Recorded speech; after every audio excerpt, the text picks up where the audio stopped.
Boa noite.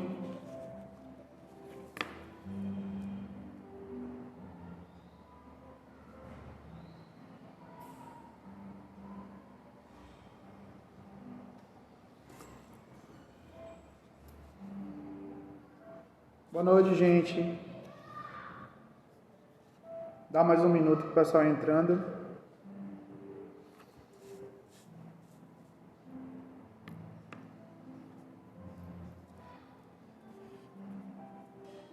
Tudo bom, Bela? Júlia Romão, Patrício. Um abraço a todos. Acho que a gente já pode começar, né? Agradecer mais uma vez pela oportunidade de a gente estar reunido aqui. Em nome do Cristo. Começar com nossa prece inicial. E aí tratar especificamente do tema da noite. Mestre Jesus, que possamos nessa noite nos sentir na Tua companhia. Que no tema de hoje possamos nos sentir como Seus apóstolos, mais uma vez recebendo a Sua instrução para sabermos como melhor caminhar nessa terra, na convivência com o próximo e no ministério da Tua Palavra. Que as boas vibrações auridas nessa noite alcancem todos os trabalhadores da casa Luz e Harmonia, onde quer que se encontrem. E que possamos todos estarmos juntos, em paz e amor, encarnados e desencarnados, de mãos dadas, para o trabalho que se desempenha nessa noite. Que acima de tudo, o Mestre Jesus vá à nossa frente guiando nossos caminhos e que haja paz entre nós. Que assim seja. Com essa prece, damos início às atividades doutrinárias de hoje. Nosso tema hoje é o capítulo 24. Não coloqueis a lâmpada debaixo do alqueire, os itens 8, 9 e 10. Proceder à leitura. Evangelho segundo o Espiritismo, de Allan Kardec, capítulo 24. Não coloqueis a lâmpada debaixo do alqueire. Item 8. Não vades aos gentios. Jesus enviou seus 12 apóstolos após ter-lhes dado estas recomendações. Não tomeis o caminho dos gentios, nem entreis em cidade de samaritanos. Ide antes as ovelhas perdidas da casa de Israel, e nos lugares aonde fordes, proclamai que o reino dos céus está próximo. Evangelho de Mateus, capítulo 10, versículos 5 a 7. Jesus prova, em muitas circunstâncias, que sua visão não está circunscrita ao povo judeu, mas que abarca toda a humanidade. Portanto, se diz a seus apóstolos para não se dirigirem aos pagãos, não é por desdém dessa conversão destes, o que seria de pouca caridade, mas porque os judeus, que acreditavam na unidade de Deus e esperavam o Messias, estavam preparados, pela lei de Moisés e dos profetas, a receber a sua palavra. Entre os pagãos, faltando a própria base, tudo estava por fazer, e os apóstolos ainda não eram esclarecidos o bastante para uma tarefa tão pesada. É por isso que ele disse: ide às ovelhas desgarradas de Israel, isto é, ide semear num terreno já cultivado, pois sabia que a conversão dos gentios viria a seu tempo. Mais tarde, com efeito, é no centro mesmo do paganismo que os apóstolos foram plantar a sua cruz. Essas palavras podem ser aplicadas aos adeptos e aos propagadores do Espiritismo. Incrédulos sistemáticos, zombadores obstinados e adversários interesseiros são, para os propagadores, o mesmo que eram os gentios para os apóstolos. A exemplo destes, os espíritas buscam prosélitos primeiramente entre as pessoas de boa vontade, aquelas que desejam a luz, entre as quais se encontra um germe fecundo e cujo número é grande, sem perder seu tempo com aquelas que se recusam a ver e a ouvir e tanto mais resistem, por orgulho, quanto mais se atribui valor à sua conversão. É preferível abrir os olhos de 100 cegos que desejam ver claramente a um único que se compraz na escuridão, pois isso seria aumentar em grande proporção o número dos que sustentam a causa. Deixar tranquilos os que se negam a ver não é indiferença, mas boa política. Chegará a vez deles, quando serão dominados pela opinião geral e ouvirão a mesma coisa ininterruptamente repetida ao seu redor.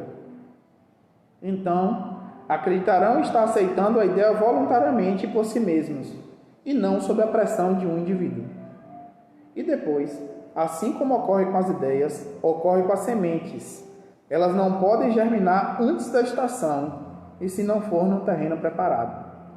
Por isso é preferível esperar o tempo propício e cultivar primeiramente as que germinam, pelo temor de abortar as outras ao pressioná-las demais. No tempo de Jesus, e por causa das ideias restritas e materiais da época, tudo era circunscrito e localizado. A casa de Israel era um pequeno povo, os gentios eram pequenos povos das cercanias. Hoje, as ideias universalizam-se e espiritualizam-se. A nova luz não é privilégio de nenhuma nação, pois para ela não existem barreiras. Tem seu foco em toda parte, pois todos os homens são irmãos. Também os gentios não são mais um povo, mas uma opinião que se encontra em toda parte e sobre a qual a verdade triunfa pouco a pouco, como o cristianismo triunfou sobre o paganismo. Não é mais com armas de guerra que se combate, mas com o poder da ideia. Tudo bem, gente? Boa noite. Deu para ouvir o Evangelho? Qualquer situação, vocês avisam, viu? Eu e o Francisco estamos aqui olhando o chat também. Bom, o tema de hoje, antes de entrar no tema, né, queria agradecer mais uma vez a oportunidade de estarmos mais próximos, né? Nesse momento que a gente está passando, é fundamental a gente lembrar as palavras de Jesus e as palavras de Kardec. Mas eu tenho pensado que além do conhecimento, que é importante para nos guiar de forma prática no que nós estamos vivendo, a gente tem sentido falta não só do conhecimento, mas do envolvimento, não é verdade?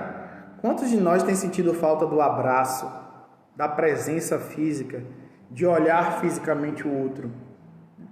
Acredito que vocês estão sentindo isso. Podem ir falando se vocês estão com essa impressão, que eu estou observando no chat também. E até de estar aqui no espaço físico do Luiz. E a gente estava refletindo como isso, de certa forma, mostra até como a gente é mais materialista do que a gente imaginava. Uma das vantagens reflexivas da pandemia, né? Se a gente conversasse com a gente há um tempo atrás e perguntasse: vocês que acham uma pessoa materialista? Você dizer: jamais, jamais. Eu não, sou espírita. E a gente percebe como a gente também é materialista quando a gente sente tanta falta do abraço, da presença física, de ver as pessoas, de estar no meio das pessoas e estar até nos ambientes físicos como o Luz e a Harmonia. Não há problema nenhum nisso, mas é importante a gente também ir se observando para poder ver como a gente pode ir melhorando. Então, que as palavras dessa noite, que tem a ver com a questão do tempo certo, do momento certo, possam nos trazer algum alívio, a mim e a vocês todos, na perspectiva de que se há tempo certo, tudo passa, inclusive a pandemia, e a pandemia vai passar.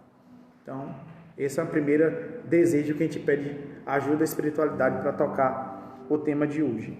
Nosso bate-papo de hoje é sobre o capítulo do Evangelho: não coloqueis a candeia ou a lâmpada debaixo do alqueire, ou seja, do dormitório, e sim no lugar mais alto, onde todos possam ver. E que bom que a gente tenha a ajuda de Kardec e dos Espíritos na codificação para poder entender essas palavras. Por quê? Porque Jesus fala que é para colocar a luz alta, de forma com que todo mundo possa ver a luz e ser iluminado com esse conhecimento, mas ele falou por parábolas. E ele diz nessa passagem que nós vamos conversar hoje, que não fôssemos, ou no caso que os apóstolos não fossem aos gentios, aos pagãos. Então, como é que é para todo mundo ver a luz, se por outro lado ele fala por parábolas que nem todos entendem?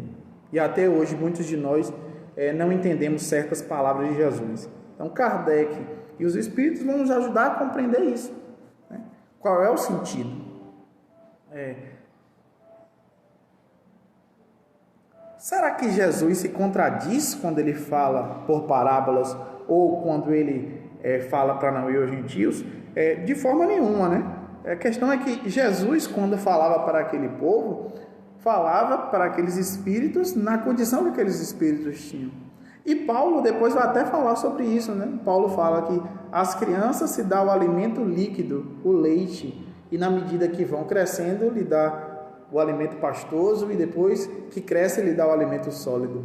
Da mesma forma, Cristo, entendendo que somos crianças espirituais, e não crianças no sentido que deveríamos ser, da pureza, da tranquilidade, da ingenuidade, da bondade, mas crianças no sentido da imaturidade, nos dava a sua palavra de forma que, falando por parábolas, aqueles que tivessem olhos de ver, veriam, aqueles que tivessem ouvidos de ouvir, escutariam. E da mesma forma, sem ter dois pesos e duas medidas, numa mesma palavra, ele alcançava aquele no nível em que ele conseguia compreender.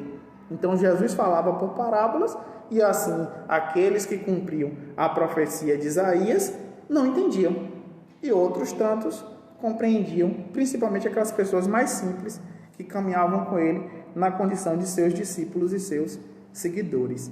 Então Jesus não se contradizia, até porque suas palavras ficaram para a eternidade, e a gente vai cada vez mais estudando e contando com a ajuda dos Espíritos para poder entender o que ele disse. E assim também, quanto mais a gente tivesse entendimento, mais seria dado cumprindo outra palavra dele. A luz tem que ser colocada no alto, isso é fato, não há contradição. Mas só colherão o esclarecimento aqueles que buscarem essa colheita no seu próprio tempo. Então, eu gosto muito de uma expressão que diz que é como se a gente estivesse abaixo de uma chuva de bênçãos. Está caindo uma chuva de bênção, uma chuva de conhecimento, uma chuva de luz. Mas cada um vai colher a água daquela chuva para matar a sua sede na medida da sua capacidade e da sua vontade. Então, tem pessoas que vão ter um copo assim para poder colher. Tem pessoas que vão estar com um copinho de cafezinho. Tem pessoas que malmente vão ter as mãos. E tem pessoas que vão ter um balde para poder colher essas bênçãos que caem dos céus sobre a forma da inspiração, da mediunidade, da contribuição dos Espíritos e das próprias palavras de Jesus. Então, cada um vai receber na medida da sua condição, naquele momento e naquele tempo.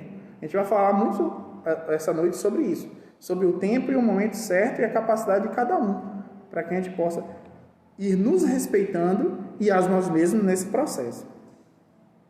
Então, no Evangelho de Mateus, que é citado, é sempre bom a gente lembrar o contexto, Jesus vai enviar os apóstolos e dá orientações práticas, dá muitas orientações práticas sobre como se comportar na casa das pessoas, o que falar, e fala até sobre o processo de oferecer a paz, e se a pessoa aceitar que essa paz irá para a pessoa, e se a pessoa não aceitar que essa paz volta para ele. Então, uma série de questões realmente muito práticas, mas os pontos específicos que nós vamos trabalhar aqui vão falar especificamente sobre as orientações de não ir ter com gentios, ou seja, não caminhar no caminho dos gentios, não entrar na cidade dos samaritanos, antes ir às ovelhas perdidas da casa de Israel, que a gente vai falar sobre isso hoje, na nossa vida de hoje, e que por onde fossem, os apóstolos anunciassem a chegada do reino dos céus.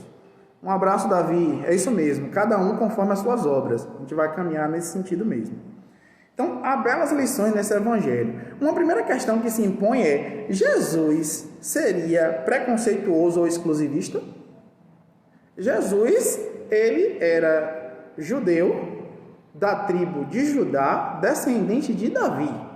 Então, será que por isso, ao dizer não vá aos gentios e não entre na cidade dos samaritanos, será que ele estava sendo exclusivista?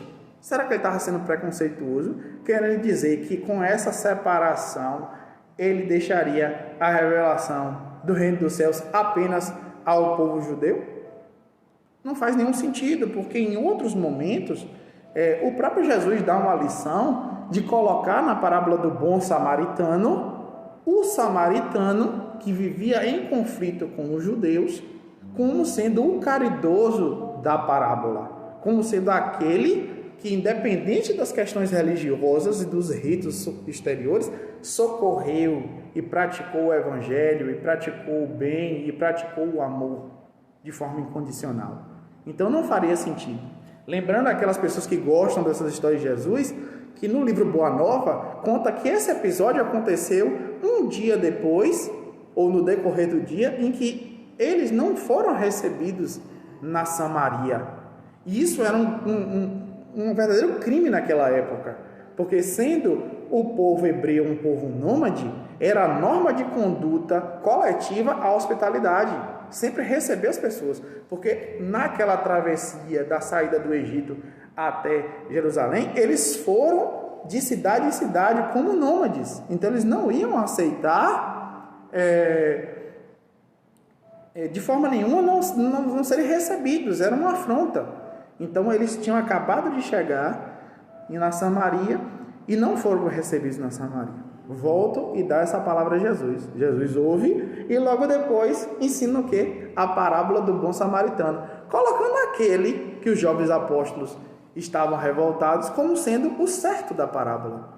Ou seja, mostra que independente de onde a gente esteja, ou do que a gente esteja fazendo, ou da fé que a gente professe, é possível praticar o bem e praticar o amor.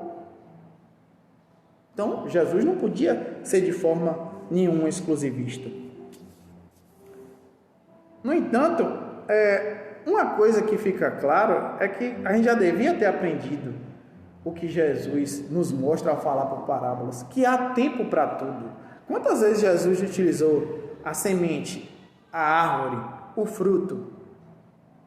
Todas essas parábolas, essas metáforas têm a ver com a questão do tempo. E a gente ainda não aprende sobre o tempo, né? Quando Kardec fala sobre essa palavra de não ir aos gentios, ele explica muito bem, porque os gentios eram os pagãos, os povos daquela região que eram ainda politeístas. O esforço de criar um povo, de ensinar um povo que acreditasse no Deus único, já vinha desde o Egito, né?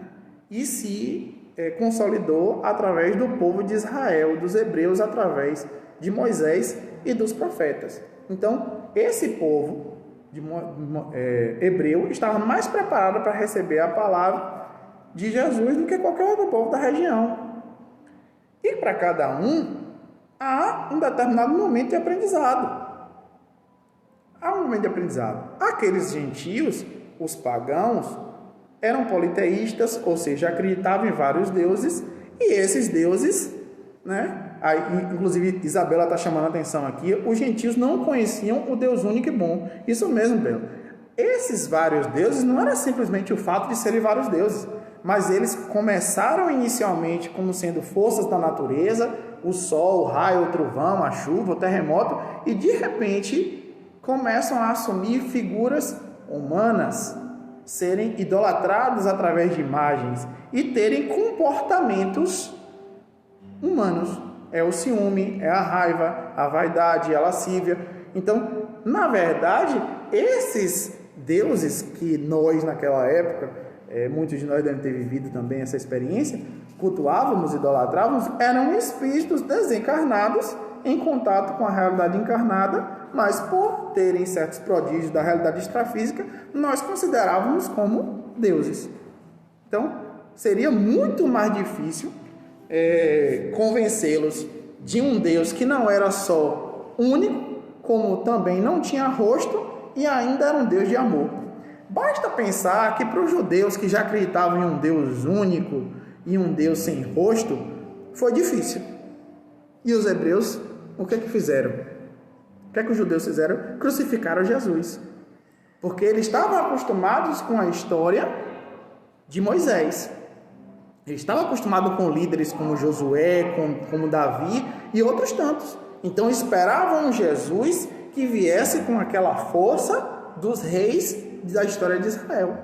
e veio um filho de um carpinteiro, humilde, que também foi carpinteiro, falando em amor, falando em perdão, falando em respeito, inclusive, aos impostos da época, e o povo judeu, sob o jugo da dominação romana, queria se libertar nas armas, na força.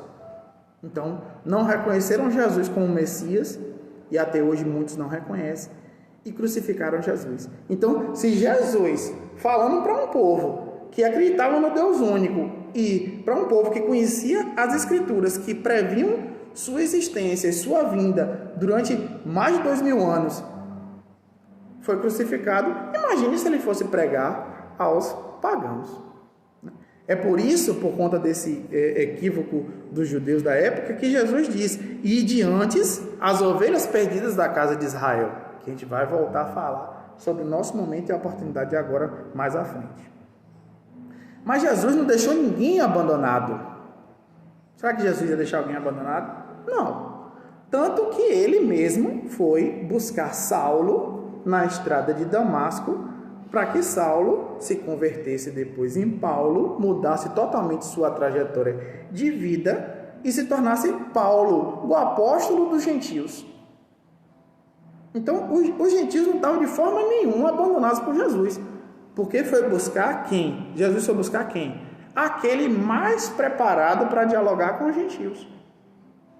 Paulo tinha a formação hebreia, quem leu e gostou de Paulo e Estevão tem uma boa noção disso. Paulo tinha a formação hebreia, tendo sido educado por um dos maiores rabis da época, né, que depois queria passar para ele o seu posto na sinagoga. Paulo também tinha convivência com os gregos, que era como se Paulo, de certa forma, naquela época, convivesse dentro de uma universidade da época, por conta das confusões de Roma. Muitos daqueles grandes pensadores e filósofos gregos foram para Tarso, e ele ainda tinha descendência romana, que por conta dos serviços prestados de seu pai, ele tinha um título que era vitalício e passava de pai para filho, de cidadão romano. Então, Paulo sabia falar e dominar as escrituras judias, as escrituras hebreias, sabia falar e conhecia muito da cultura grega e ainda conhecia da cultura romana. Igor, por que tu está dando essa volta toda e falando sobre Paulo e a formação de Paulo? Para uma coisa muito importante: há tempo para tudo e há pessoa certa para cada trabalho. Isso é muito importante a gente entender. E vocês vão ver que eu vou daqui a pouco terminar essa parte que parece muita conversa, muita história, para falar da nossa vida. E vocês vão entender por que eu estou falando de Paulo e dessa preparação. Mas Jesus, quando manda Ananias ir curar Paulo, que Paulo fica cego depois da queda na estrada de Damasco, diz a Ananias: vai, Ananias, ele é o meu vaso escolhido para levar minha palavra às nações. Então, o vaso escolhido. Porque muitas vezes a gente questiona, o que é que eu estou fazendo no centro? Será que eu posso ser médium? Será que dá para eu ser médium?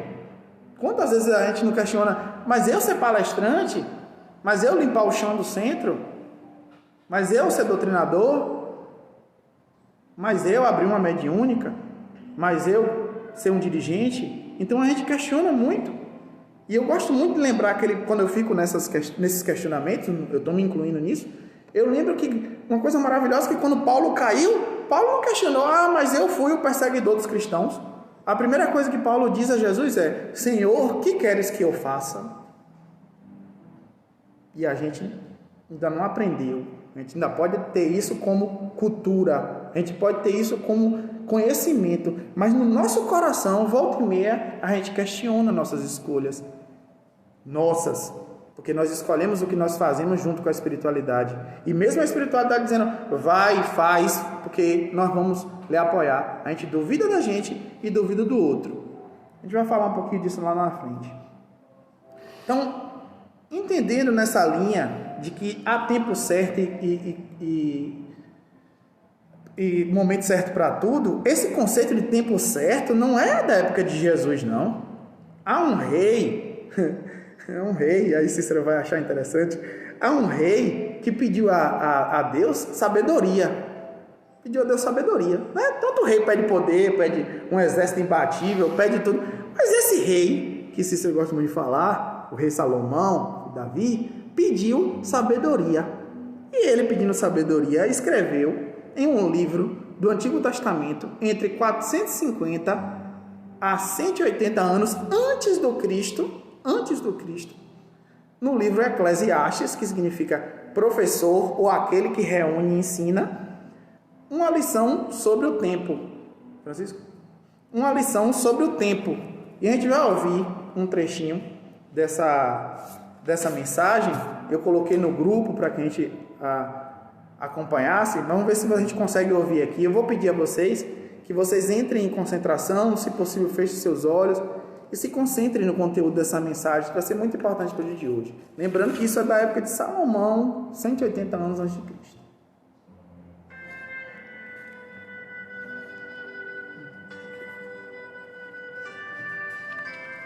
Eclesiastes, capítulo 3. Tudo neste mundo tem o seu tempo. Cada coisa tem a sua ocasião. Há tempo de nascer e tempo de morrer. Tempo de plantar e tempo de arrancar. Tempo de matar e tempo de curar. Tempo de derrubar e tempo de construir. Há tempo de ficar triste e tempo de se alegrar.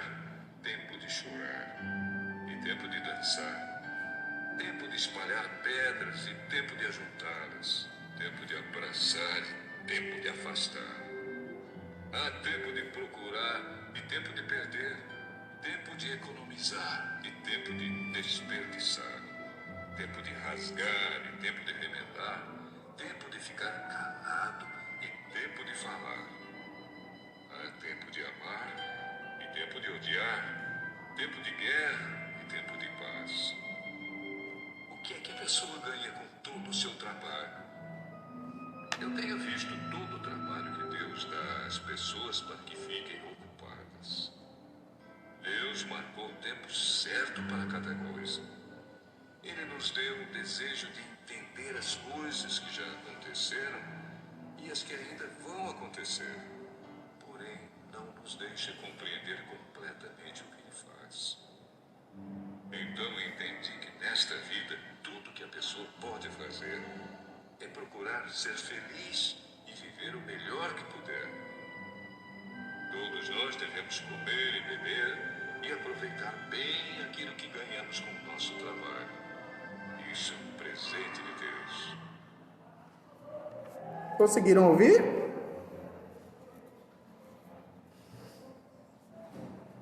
Diga aí se vocês conseguiram ouvir.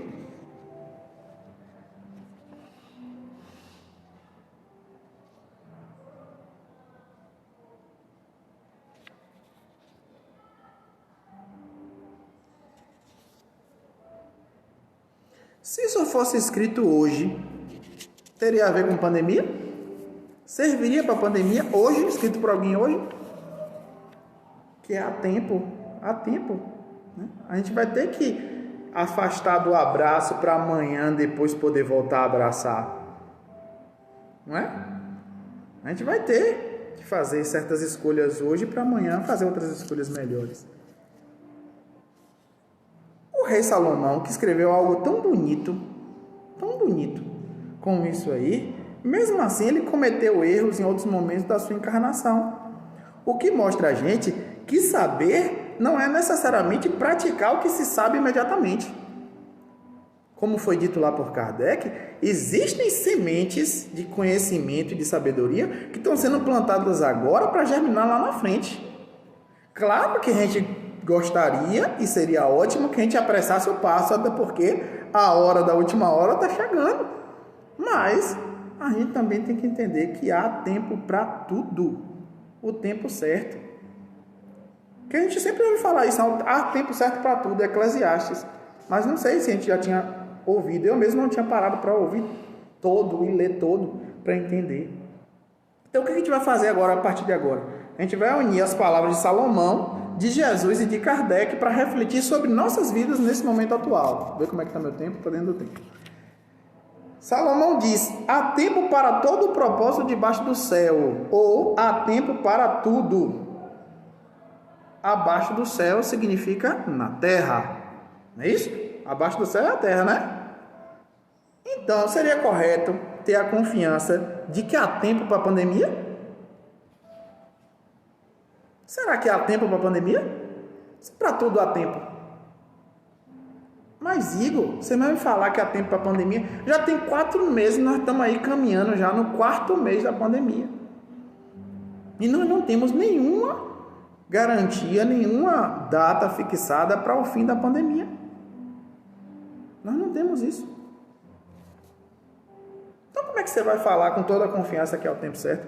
Porque há o tempo certo para tudo. Tudo que a gente passou na Terra, passou. Situações, inclusive, piores, passamos. Nós passamos por grandes guerras. Teve um vídeo que Francisco mandou hoje no grupo, mandou para mim também, muito interessante, que tinha uma jovem mostrando o que era a vida de uma pessoa que nasceu em 1900. O que ela passou. 2 grandes guerras, a própria gripe espanhola, Guerra da Coreia. Muito interessante aquele vídeo, não sei se vocês viram esse vídeo, que mostra justamente isso. Que nós já passamos por coisas até piores e que nós estamos, de certa forma, passando por um momento com algum conforto. Isso minimiza a nossa dor? Não. Eu estou desrespeitando a dor de alguém aqui? Não. Mas nós precisamos também, às vezes, colocar o pé no chão, olhar um pouco para trás e ver como é que é a situação que nós estamos vivendo. Aí, como Davi colocou aqui, ó, nenhuma só folha cai sem o consentimento da divina criação. Exatamente, Davi. Então, será que essa pandemia não está dentro de um sistema controlado pelo Cristo planetário? Controlado por Deus? Com os poderes delegados ao Cristo planetário? Com certeza há controle. Tudo vai passar. Mas isso nos afeta? Afeta. Principalmente nessa questão do tempo. Por quê? Porque nós temos dificuldade de lidar com um tempo que não é o tempo que a gente quer. Eu não sei vocês, mas quando você vai no médico e que demora a consulta, e a consulta é marcada para 10 horas e já deu 10h40 e você fala: Ave Maria, 10h40, já passou quase 1 hora que eu estou aqui esperando o horário marcado. Claro que o ideal, em um sistema que funciona, organizado... a Bia mandou um beijo, outro beijo para a Bia, saudade dela. É claro que a gente quer andar numa sociedade organizada, onde um respeita o outro, os horários são cumpridos, tudo é bonitinho, isso é ótimo, principalmente quando a gente é beneficiado por essa organização. E aí, para isso, a gente também tem que dar certo. No entanto, essa dificuldade que a gente tem de lidar com uma fila de 3 pessoas na nossa frente mostra a dificuldade que nós temos de lidar com o tempo que nós não controlamos. E a pandemia tem mexido muito com nossa cabeça nessa perspectiva. Eu quero que isso acabe. Eu quero voltar ao que era antes. E é importante até destacar isso. Quando eu falo que a pandemia vai acabar, eu não estou falando no sentido de que a pandemia vai acabar, que nós vamos voltar ao que nós tínhamos antes. Dificilmente. Isso vai deixar marcas em nosso jeito de ser. Marcas que eu acredito que a médio e longo prazo serão positivas e não negativas. Nós vamos reinventar toda a forma de nos relacionar. Nós vamos reinventar nas relações trabalhistas, vamos reinventar. Quantas vezes nós paramos para pensar a importância de determinados profissionais? Né? O motoboy, a diarista. A diarista é fundamental. A diarista não ir na minha casa, né? É fundamental, porque se ela não for, eu vou fazer o trabalho todo. Então, mais valor a ela. Né?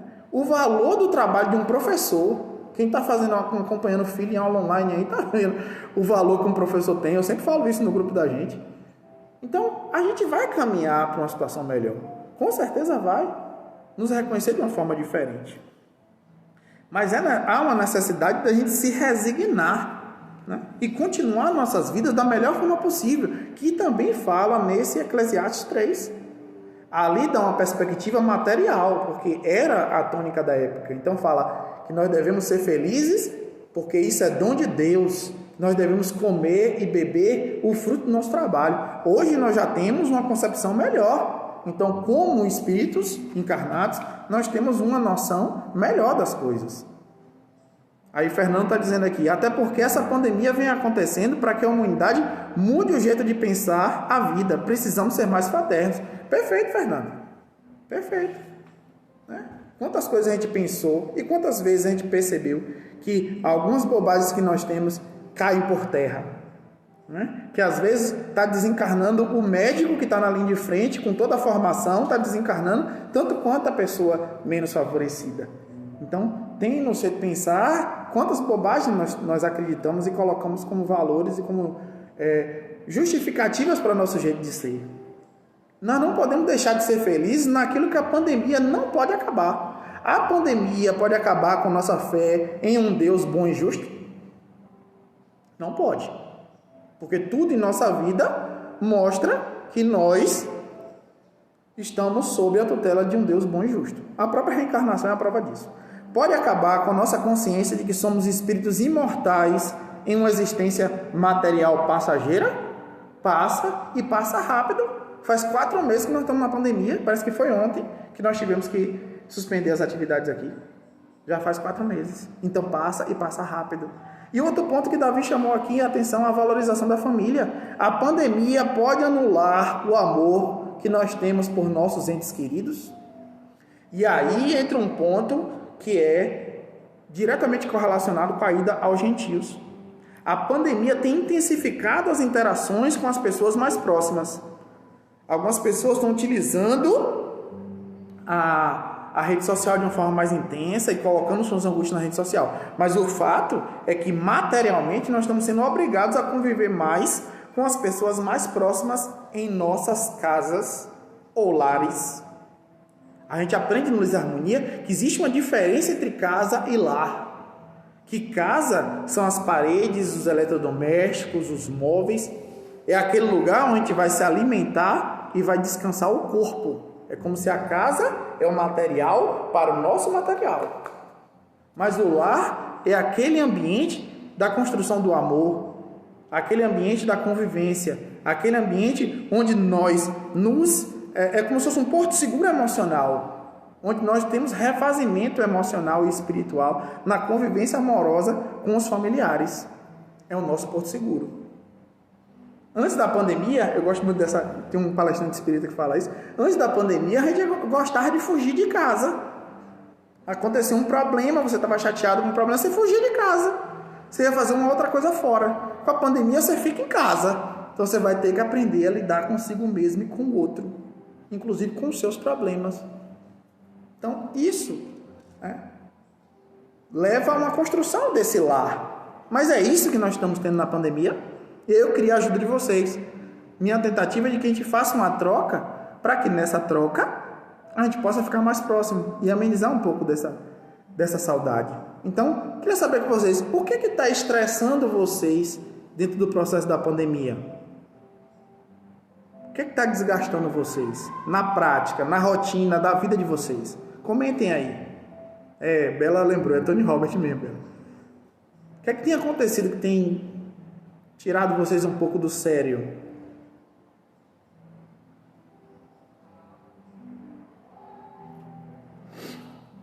Eu tenho algumas coisas que eu escrevi aqui, viu? Que eu separei a partir da minha experiência, mas eu queria ouvir vocês.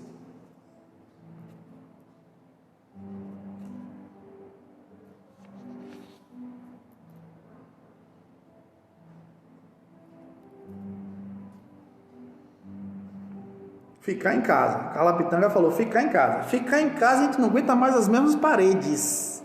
A gente olha para as mesmas paredes, a gente quer sair de casa.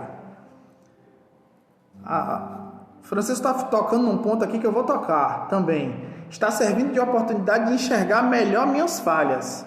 Mas a gente vai falar sobre como é que a gente está lidando com isso. De enxergar tanto essas falhas. Carla está falando assim, não ir para o Luz. Incomoda não ir para o Luz. Não ir para o Luz, não trabalhar na mediúnica, presencialmente e tudo mais, né? Para Rosas que é o bar aqui em frente, que o bar tá... Porque a gente sai e não vê o que acontece na nossa casa, na verdade. Aí a gente fica dentro de casa e observa tudo que tem de problema na casa, cada goteira, cada rachadura na parede, cada mancha. Eurípides fala a solidão, né? A gente percebeu cada vez mais a necessidade que a gente tem de conviver com as pessoas e aí praticar a paciência, como disse Sidney. Rita também fala em ficar em casa. E aí Isabela coloca uma coisa que também nos mexe conosco: ver as pessoas em zona de risco, isoladas e se entristecendo. Essa empatia que às vezes é meio forçada na gente, a gente pensar como é que estão as pessoas que estão nas ruas hoje, como é que são as pessoas que estão no hospital e que não podem sequer comunicar com seus familiares, que estão entubadas, a questão dos números, dos leitos, né? Bruno fala: o nosso maior problema está voltando para coisas que tínhamos e não queríamos, e agora temos e não queremos. Verdade, Bruno? Muita coisa que a gente... Ai, meu Deus do céu, eu vou ter que sair, eu vou ter que ir no shopping. Eu conheço muita gente que está sonhando em ter que voltar para pegar uma fila no shopping. Então, a gente está gostando mais. Aí, rapaz, Maria Amélia está aí de fraga, não sei quem é essa aqui não. Está dizendo que é as aulas das meninas. Então, ela já colocou aí de provocação para falar um pouco das coisas que eu coloquei aqui. Aí Clara fala, ficar longe dos idosos. Aí Mel, minha esposa, colocou aqui, ó, as aulas das meninas. Eu fiz a minha listinha aqui de algumas coisas que me trazem a aflição. A multiplicidade de tarefas no mesmo ambiente. Eu não sei se vocês estão percebendo, mas a gente está fazendo mais coisa do que fazia. E está fazendo tanta coisa no mesmo ambiente. Está estudando, está trabalhando, está cuidando de menino, está fazendo comida, está arrumando a casa. O trabalho doméstico parece que não acaba. Então, é uma coisa que tem mexido muito com as pessoas. Quem faz reunião de trabalho online, já tem estudos comprovando que isso é extremamente estressante. Aula online de filho, nem se fala. E outras situações que nós falamos. Mas vamos avançar. Nesse momento de aflição, a gente lembra do espiritismo, de como a gente se sente bem no centro. A gente tem vontade de fugir para o centro, mas não é o momento ainda. Não está liberado ainda, a gente não vai descumprir as regras. Então vamos tomar umas atitudes então, vamos falar de espiritismo para todo mundo o tempo todo, para aquelas pessoas que não querem ouvir. Vai funcionar? Dificilmente, tem a ver com ides aos gentios. Vamos todo mundo, botar todo mundo de casa para fazer evangelho no lar todo dia, porque é bom fazer evangelho no lar. Sim, é ótimo, desde que as pessoas queiram. Senão a gente vai estar fazendo a mesma coisa de querer impor ao outro aquilo que ele não quer naquele momento. E pode ser que a gente, querendo aproximar as pessoas do espiritismo, crie repulsa nas pessoas em relação ao espiritismo. Nós não temos o direito de impor o espiritismo a ninguém. Cada um tem o direito de fazer as suas escolhas. Jesus nunca impôs a sua fé. Por que a gente vai impor o espiritismo? Chico, que é um grande ícone da nossa doutrina, também não ficava fazendo proselitismo de dizendo, leia esse livro meu, leia aquele livro meu. Por que a gente vai fazer? Vamos assistir aquela palestra do melhor orador espírita na live, na sala, para todo mundo ver, porque o conteúdo é bom. E aí a gente vai impor o espiritismo, aquele filho que está jogando videogame porque quer sair dessa realidade e está em outra realidade, aquele marido que está assistindo a final da Copa de 70 ou o Campeonato Brasileiro em que o Bahia foi campeão, porque naquela época ele era mais feliz. Ou quer impor a esposa o espiritismo quando a esposa está lá vendo a Netflix ou está vendo a novela que tira ela um pouco da realidade. Será que vai dar certo impor o espiritismo assim? Não. Nesse momento, gente, a gente precisa comunicar melhor esse viver do Evangelho. Talvez a melhor forma da gente divulgar o Evangelho hoje seja uma bem simples, que nós fiquemos bem. Que através do nosso autocontrole mediúnico, do nosso autocontrole emocional, da nossa fala de esperança, da nossa fé em dias melhores, da nossa confiança em um Deus justo e bom, que a gente possa ser esse evangelho vivo, essa carta do Cristo, como dizia Paulo. E aí, quem sabe, a pessoa olhando pra gente e vendo assim, olha, ele tá mudando em alguma coisa, tá ficando menos raivoso, tá ficando menos intransigente, menos autoritário. Então, por que isso? É por causa do espiritismo. E aí, aos poucos, se abre uma brecha para que a gente possa finalmente pregar. Então, tem aquele adágio que diz assim, a palavra convence e o exemplo arrasta. Que a gente possa primeiro viver para depois falar. Porque muitos de nós estão saturados, né? Kardec disse, amai-vos primeiro e instruí-vos. E Jesus disse, pela forma como vos amardes, reconhecerão os meus discípulos. Então, talvez não haja citação espírita hoje que supere um abraço um sorriso e um elogio. Não sei se vocês já pensaram nisso. Quem está um pouco saturado. Então, por que Jesus disse, vão buscar as ovelhas perdidas da casa de Israel? Quantos de nós, irmãos espíritas, estamos sobrecarregados no momento e nos afastando da doutrina? Eu queria também deixar esse recado. Tem muita gente que não aguenta mais live espírita, não toca mais no livro. O evangelho no lar, que era para aumentar, está diminuindo, né? E olhar aquele grupo de estudos do Luz, meu Deus, não aguento mais. Eu ouvi um comentário de algumas pessoas dizendo isso, que não aguenta mais ver o grupo de estudo do Luz. Então, nesse momento, se você se sente assim, persevere no interesse de seu próprio bem, vai passar. Se você não se sente assim, saturado, o convite de Jesus é para você. Vá até as ovelhas desgarradas, liga para um amigo do centro que você reparou que sumiu, que não está bem, manda uma mensagem, fala como você se sente, pergunta como ele está. Atenção, ninguém está recomendando que dê surra de evangelho, ninguém aqui, viu? Vou deixar bem claro, mas assim um abraço, ainda que seja fluídico. Primeiro amai-vos, depois instruí-vos. E como aprendemos nessa casa, se você foi chamado ao trabalho espírita, trabalhe. E se você ainda não foi, ajude quem foi chamado. Isso também é importante, porque nós somos uma família, independente de quem está estabelecendo que função. Nós somos uma família. Agora, para finalizar, eu queria perguntar sobre como é que está essa questão do tempo de vocês com vocês mesmos. Você com você mesmo. Você está compreendendo o seu tempo? Porque esse momento, a transição planetária está mais gritante em nossas vidas através da pandemia. Muitos de nós estão temendo o desencarne e, graças a Deus, em função disso, tem acelerado as reflexões espirituais. Uma coisa que Francisco falou, né? Como é que nós estamos lidando com nós mesmos? Estamos nos cobrando demais sermos perfeitos porque parece que a hora é chegada? Né? Como Francisco colocou, nós estamos lidando com a exposição maior de nossos erros, porque nesse processo de pandemia a gente está olhando, vendo mais nossa impaciência, nossos medos, nossas raivas, nossas tristezas, nossa melancolia, que foi até um tema da juventude sábado, muito bom. Então, nós estamos vendo tudo isso que há em nós. E como é que a gente está lidando com isso? A gente está confiante que estamos no caminho do aprendizado ou estamos frustrados porque a cada dia vemos mais defeito em nós mesmos? É preciso lembrar das palavras de Salomão de que há tempo para tudo e nos permitir o breve tempo de odiar, quando a gente efetivamente tem raiva no dia a dia, e logo voltar ao tempo de amar. Que a gente se permita o tempo de calar para depois falar, para não falar bobagem. Que a gente se permita o tempo de calar. Que a gente se permita agora não abraçar aquela pessoa que a gente ama, aquele idoso, aquele amigo que a gente está morrendo de saudade, fazer aquela festa que a gente gostaria, para depois a gente poder fazer a festa. Porque a depender de nossas ações, a gente pode privar alguém dessa festa, desse abraço, dessa palavra. Aceitar o tempo de chorar para quem está chorando, para depois buscar o tempo de sorrir. Que a gente se perceba e se aceite nos momentos que nós, como encarnados, vivemos e rapidamente mude isso. Nós estamos aqui com a possibilidade de errar, e vamos errar, mas que a gente possa aprender com esses erros e tocar a vida. Que amemos mais a nós mesmos, lembrando do maior mandamento, que eu me ame, me perdoando mais, sendo mais compreensivo com as minhas falhas, aprendendo de Kardec e da doutrina dos espíritos que a vida continua sempre e que estamos no caminho do progresso, que é lei. Não adianta, a gente vai progredir. Então não adianta ficar ansioso, nervoso, estressado, jogando um monte de culpa, jogando um monte de frustração na gente. Isso não vai nos ajudar a avançar. Que possamos caminhar, ninguém está falando aqui em estagnar, que a gente possa caminhar mais, mudando sempre, mas no nosso ritmo, na nossa velocidade, que é melhor que ficar sentado na beira do caminho, reclamando das nossas próprias imperfeições. Que Jesus está sempre a nos amparar nessa luta.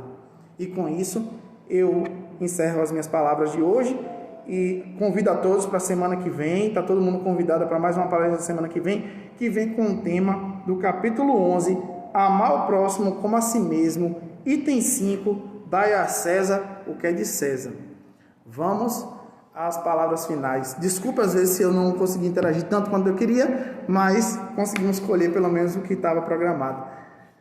Vamos caminhar para o encerramento. Mestre Jesus, você que tanto nos amou e que demonstrou seu amor de todas as formas e demonstra todos os dias. Nos ajude nesse momento a nos amarmos mais, a nos compreendermos mais e, estando reconectados conosco mesmo, que possamos nos religar com o mais alto. Que essa conexão com o mais alto guie nossos passos, nossas palavras, nossos atos para mais paz e mais amor, de forma a fazer dessa terra o reino dos céus que tu prometestes. Que haja paz entre nós e até a semana que vem, gente. Não deixe de participar dos estudos durante a semana. Um abraço, muita paz. Tchau, tchau.